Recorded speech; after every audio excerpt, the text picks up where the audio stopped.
Hey, Chris from Polar Fox Outdoors here. I want to take just a minute and talk to you about tow bars and skid houses. And importantly, how do you pull your skid house out of a tough condition if you should have a challenge on the ice, that your machine gets stuck or so forth. What we've done at Polar Fox is really come around to having the strongest heavy duty type of tow bar system, because it will not fail you then when you're pulling with track machines and so forth on the ice. It's got to be strong. And to get that, we've used a heavy 1/4 inch thick piece of tube throughout our whole tow bar. And you can see there's quite a bit of mass to it here as I lift it. It's substantial. We bolt that in place on our skid houses so it's not coming off, it's not going to fail you out there. And therefore, what we've done is what I want to show you is how do you then recover your skid house if you should get it full of slush up front or deep snow or so forth. In the old days when we first started skid houses, we talked a lot about being able to move a tow bar from the front to the back.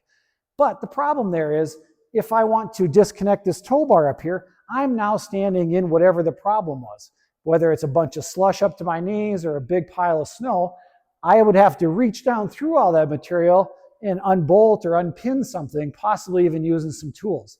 It's a lot of work. It's not the safest idea, and it's no fun when you're out on the ice. Simpler as this.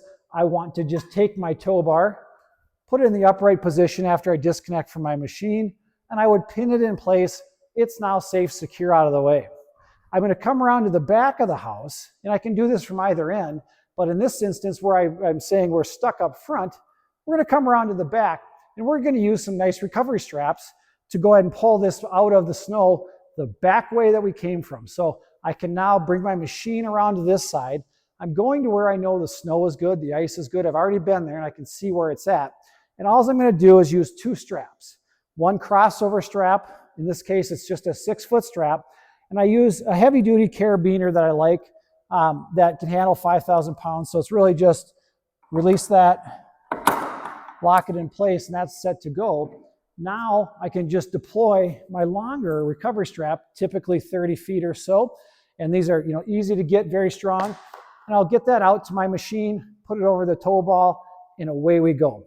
All of that packs into a nice bag real simple, so I can keep it with me easy. And I've done this all, no tools, no moving tow bars, safer, simpler, less work, and my feet are still dry because I haven't been monkeying around up front. So I really like this system. I wanted to show you how you can recover your skid house.